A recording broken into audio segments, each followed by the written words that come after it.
नमस्कार. स्वामी तुमच्या सर्व इच्छा पूर्ण करो. तर आज आपण पाहणार आहोत मे महिन्याची उन्हाळी सुट्टी कोणी, कधी, कोणत्या तारखेपासून कोणत्या तारखेपर्यंत घ्यायची आहे ते. चला मग पाहूया. तर हे परिपत्रक आम्हाला आमच्या कार्यालयातून आलेलं आहे, तेच मी तुम्हाला आज दाखवत आहे.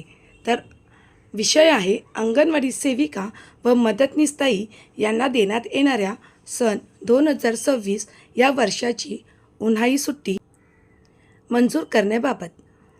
उपरोक्त विषयाबाबत संदर्भीय शासन परिपत्रकाद्वारे आपणास सूचित करण्यात येते की कोकण विभागातील बालविकास प्रकल्प अधिकारी नागरी प्रकल्पातील कार्यरत असलेल्या अंगणवाडी कर्मचाऱ्यांना सन 2026-27 ची उन्हाळी सुट्टी मंजूर करताना सर्वप्रथम मदतनीस यांना दिनांक 2/5/2026 ते दिनांक 17/5/2026 पर्यंत आणि सेविकाताई यांना दिनांक 18/5/2026 ते दिनांक 2/6/2026 पर्यंत 16 दिवसांची उन्हाळी सुट्टी मंजूर करण्यात येत आहे.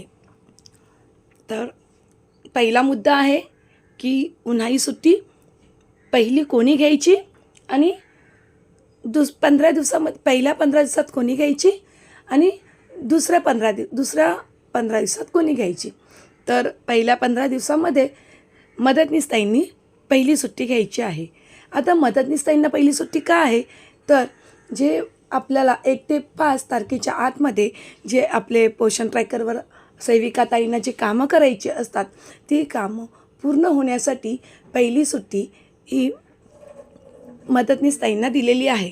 आता जे आपले FRS असतात किंवा वजन उंची, जे बाळकांची वजन उंची भरायची असते ती कामं पूर्ण होण्यासाठी सेविकाताईंना दुसरी सुट्टी मंजूर केलेली आहे. त्यानंतर त्यांनी पुढे लिहिलेलं आहे, तथापि सेविकाताई व मदतनीसताई यांना सदरची सुट्टी देताना या सर्वोच्च न्यायालयाच्या निदर्शनानुसार अंगणवाडी लाभार्थ्यांना 300 दिवस आहार वाटप करणे आवश्यक असल्याने त्यात कुठल्याही प्रकारचा खंड पडणार नाही यांची संबंधित प्रकल्प कार्यालयाने दक्षता घ्यावी. म्हणजेच माहिती आहे मैत्रिणींनो की आपल्याला वर्षभरामध्ये 300 दिवस आहार पुरवठा हा करायचा आहे. हे कंपल्सरीच आहे. त्यामुळे 15 दिवस ही सेविकांना सुट्टी असते, 15 दिवस मदतनीसताईंना सुट्टी असते. हेच कारण आहे की आपल्याला एकत्र सुट्टी मिळत नाही, आपल्याला 15-15 दिवसाची गॅप करून सुट्टी मिळते. हे परिपत्रक आम्हाला आमच्या कार्यालयातून मिळालेलं आहे. ते सेम परिपत्रक तुम्हालाही आलेलं असेल. मैत्रिणींनो, मी दिलेली माहिती तुम्हाला आवडली असेल like, share, subscribe and comments करायला विसरू नका. इतरांपर्यंतही माझी माहिती पोहोचवा. धन्यवाद.